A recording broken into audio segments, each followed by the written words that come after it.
ಇಬ್ರಿಯರಿಗೆ ಬರೆದಂಥ ಪತ್ರಿಕೆ 11ನೇ ಅಧ್ಯಾಯ 7ನೆಯ ವಾಕ್ಯ. ನಂಬಿಕೆಯಿಂದಲೇ ನೋಹನು ಅದುವರೆಗೂ ಕಾಣದಿದ್ದ ಸಂಗತಿಗಳ ವಿಷಯವಾಗಿ ದೈವೋಕ್ತಿಯನ್ನು ಹೊಂದಿ ಭಯಭಕ್ತಿ ಉಳ್ಳವನಾಗಿ ತನ್ನ ಮನೆಯವರ ಸುರಕ್ಷತೆಗೋಸ್ಕರ ನಾವೆಯನ್ನು ಕಟ್ಟಿ ಸಿದ್ಧ ಮಾಡಿದನು.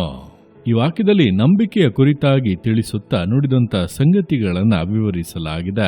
ನೋಡುವಂಥ ಸಮಯದಲ್ಲಿ ನೋಹನ ಕುರಿತಾಗಿ ಹೇಳುತ್ತಾ, ನೋಹನು ನಂಬಿಕೆಯಿಂದಲೇ ಅದುವರೆಗೂ ಕಾಣದಿದ್ದ ಸಂಗತಿಗಳ ವಿಷಯವಾಗಿ ದೈವೋಕ್ತಿಯನ್ನು ಹೊಂದಿ ಭಯ ಭಕ್ತಿಯುಳ್ಳವನಾಗಿ ತನ್ನ ಮನೆಯವರ ಸುರಕ್ಷತೆಗೋಸ್ಕರ ನಾವೆಯನ್ನು ಕಟ್ಟಿ ಸಿದ್ಧ ಮಾಡಿದನು ಎಂಬುದಾಗಿ, ಅಂದರೆ ಜಲಪ್ರಳಯದ ಮೂಲಕವಾಗಿ ಮನುಷ್ಯರೆಲ್ಲರನ್ನೂ ಕೂಡ ನಾಶ ಮಾಡಬೇಕೆಂಬುದಾಗಿ ದೇವರು ಆಲೋಚಿಸುವಾಗ ನೋಹನಿಗಾದರೂ ದೇವರ ದಯೆ ದೊರಕಿತ್ತು. ಆ ದಯೆಯ ನಿಮಿತ್ತವಾಗಿ ನೋಹನೊಂದಿಗೆ ದೇವರು ಮಾತನಾಡಿ, ನೀನು ಈ ರೀತಿಯಾಗಿ ನಾವೆಯನ್ನ ಕಟ್ಟು, ದೊಡ್ಡ ಒಂದು ಜಲಪ್ರಳಯವು ಬರಲಿದೆ ಎಂಬುದಾಗಿ ಹೇಳುವಾಗ ನಂಬಿಕೆಯಿಂದಲೇ ನೋಹನು ಆ ಕಾರ್ಯವನ್ನ ಹಾಗೆಯೇ ಮಾಡಿದನು.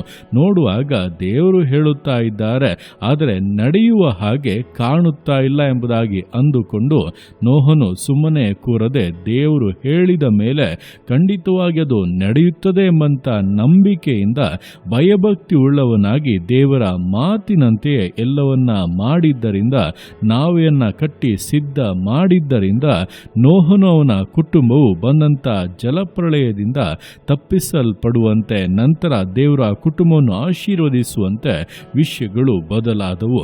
ಈ ದಿವಸಗಳಲ್ಲಿ ಕೂಡ ದೇವರಿಂದ ಆಲೋಚನೆಗಳನ್ನು ಹೊಂದುವಾಗ, ದೇವರಿನೊಟ್ಟಿಗೆ ಮಾತನಾಡುವಾಗ, ಅಯ್ಯೋ ಈ ರೀತಿಯನ್ನು ನಡೆಯುತ್ತಾ ಇಲ್ಲವಲ್ಲ, ಈ ರೀತಿಯನ್ನು ಕಾಣುತ್ತಾ ಇಲ್ಲವಲ್ಲ, ಈ ರೀತಿ ಸಂಭವಿಸುವಂತ ಲಕ್ಷಣಗಳೇ ಇಲ್ಲವಲ್ಲ ಎಂಬುದಾಗಿ ಅಂದುಕೊಂಡು ದೇವರ ಮಾತುಗಳನ್ನು ಅಸಡ್ಡೆ ಮಾಡಬೇಡಿ.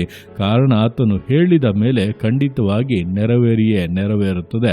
ಆದ್ದರಿಂದ ಆತನ ಮಾತಿಗೆ ಭಯಭಕ್ತಿ ಉಳ್ಳವರಾಗಿ ಆತನು ಹೇಳಿದಂತೆ ಕಾರ್ಯಗಳನ್ನು ಮಾಡುವುದಕ್ಕೆ ಮುಂದಾಗುವುದಾದರೆ, ನಮಗೆ ಬೇಕಾದಂಥ ಕಾರ್ಯಗಳನ್ನು, ಜ್ಞಾನವನ್ನು ಆತನ ಬಳಿಯಲ್ಲಿ ಕೇಳಿ ಹೊಂದಿಕೊಂಡು ಆ ಕಾರ್ಯಗಳನ್ನು ನೆರವೇರಿಸುವುದಾದರೆ ನಿಶ್ಚಯವಾಗಿ ಬರಲಿರುವಂಥ ಕೇಡುಗಳಿಂದ ತಪ್ಪಿಸಿಕೊಳ್ಳಬಹುದು. ಅದೇ ಸಮಯದಲ್ಲಿ ದೇವರಿಟ್ಟಿರುವಂಥ ಉದ್ದೇಶಗಳನ್ನು ಕೂಡ ಪರಿಪೂರ್ಣಗೊಳಿಸಬಹುದು. ಹಾಗಾಗಿ ದೇವರು ಮಾತನಾಡುವಾಗ ಸನ್ನಿವೇಶಗಳನ್ನು ನೋಡಿ ತೀರ್ಮಾನ ಮಾಡಬೇಡಿ. ದೇವರು ಹೇಳಿದ ಮೇಲೆ ಏನೇ ಹೇಳಿದರೂ ಕೂಡ ಅದು ನೆರವೇರಿಯೇ ನೆರವೇರುತ್ತದೆ ಎಂಬುದನ್ನು ತಿಳಿದು ಅದಕ್ಕೆ ನಿಮ್ಮ ಜೀವಿತವನ್ನು ಸಮರ್ಪಿಸಿರಿ. ಅದರಲ್ಲಿ ನೀವು ಏನು ಮಾಡಬೇಕೋ ಅದನ್ನು ಮಾಡುವುದಕ್ಕೆ ಮುಂದಾಗಿರಿ.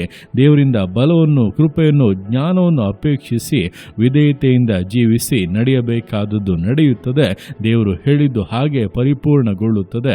ವಿಧೇಯರಾದಂಥ ಜೀವಿತಗಳು ಮಾತ್ರವೇ ಸುರಕ್ಷಿತವಾಗಿ, ಆಶೀರ್ವಾದವಾಗಿ ಮೇಲುಗಳನ್ನು ಕಾಣಬಹುದು.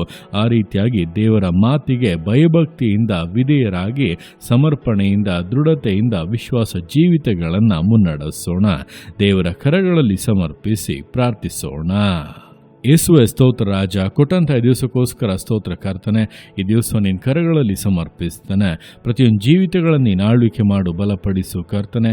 ಹೌದಪ್ಪ, ನೋಹನು ಆ ದಿವಸಗಳಲ್ಲಿ ಅದುವರೆಗೂ ಕಾಣದಿದ್ದಂಥ ಸಂಗತಿಗಳ ವಿಷಯವಾಗಿ ದೈವೋಕ್ತಿಯನ್ನು ಹೊಂದಿ ಭಯಭಕ್ತಿಯಿಂದ ತನ್ನ ಮನೆಯವರ ಸುರಕ್ಷತೆಗೋಸ್ಕರ ನಾವೆಯನ್ನು ಕಟ್ಟಿ ಸಿದ್ಧ ಮಾಡಿದ ಹಾಗೆ ಈ ದಿವಸಗಳ ನಮ್ಮ ಜೀವಿತಗಳಲ್ಲಿ ಕೂಡ ನೀನೊಂದು ಮಾತನ್ನು ಹೇಳಿದ ಮೇಲೆ, ನೀನು ವಿಷಯಗಳನ್ನು ಪ್ರಕಟಿಸಿದ ಮೇಲೆ ಸನ್ನಿವೇಶಗಳು ಹೇಗೆ ಇದ್ದರೂ ಕೂಡ ನಿನ್ನ ಮಾತುಗಳು ನೆರವೇರುತ್ತವೆ.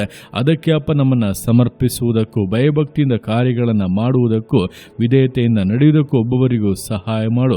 ಎಲ್ಲ ವಿರೋಧವಾದ ಕ್ರಿಯೆಗಳು ನೀಗಲಿ, ಎಲ್ಲ ಅಸಡ್ಡೆತನಗಳು ನೀಗಲಿ, ಸೈತಾನ ತಂದು ಹಾಕುವಂಥ ಚಂಚಲತೆಗಳು ತೊಲಗಲಿ. ಯೇಸುವಿನ ನಾಮದಲ್ಲಿ ಜೀವಿತಗಳಪ್ಪ ವಿಧೇಯತೆಗೂ ಸಮರ್ಪಣೆಗೂ ಒಪ್ಪಿಸಿಕೊಟ್ಟು ಕರ್ತನೆ, ಅದರಂತೆ ಕಾರ್ಯಗಳನ್ನು ನೆರವೇರಿಸಕ್ಕೆ ಮುನ್ನಡೆಯಲು ಅದಕ್ಕೆ ಬೇಕಾದ ಜ್ಞಾನವನ್ನು, ಬಲವನ್ನು, ಕೃಪೆಯನ್ನು ಅಪ್ಪ ನೀನು ಧಾರಾಳವಾಗಿ ಅನುಗ್ರಹಿಸಿ ನಿನ್ನ ಮಕ್ಕಳು ಕರ್ತನೆ ಸುರಕ್ಷಿತವಾಗಿ, ಆಶೀರ್ವಾದವಾಗಿ, ಸಂತೋಷವಾಗಿ ಜೀವಿಸುವಂತೆ, ನಿನ್ನ ಚಿತ್ತವನ್ನು ನೆರವೇರಿಸುವಂತೆ ಸಹಾಯ ಮಾಡು. ನೀನು ಆತಗೆ ಮಾಡುವಂಥ ನಿನ್ನ ಪ್ರೀತಿಗೋಸ್ಕರ, ಕೃಪೆಗೋಸ್ಕರ ಅಪ್ಪ ನಿಮಗೆ ಸ್ತೋತ್ರಗಳು. ಪ್ರತಿಯೊಂದು ಜೀವಿತಗಳನ್ನಪ್ಪ ನಿಮ್ಮ ಕರಗಳಲ್ಲಿ ಸಮರ್ಪಿಸ್ತಾ ಅದನ್ನೇ ಆಶೀರ್ವದಿಸು, ಮಾನಿಸು, ಘನಪಡಿಸು. ಎಲ್ಲೋ ನಿಮ್ಮ ಕರಗಳಲ್ಲಿ ಸಮರ್ಪಿಸಿ ಎಲ್ಲ ಸ್ತುತಿಗಾರ ಮಾತ್ಮನೊಬ್ಬನಿಗೆ ಸಲ್ಲಿಸಿ ಯೇಸುವಿನ ನಾಮದಲ್ಲಿ ಬೇಡುತ್ತೆ ನಮ್ಮ ತಂದೆಯೇ. ಆಮೇನ್, ಆಮೇನ್.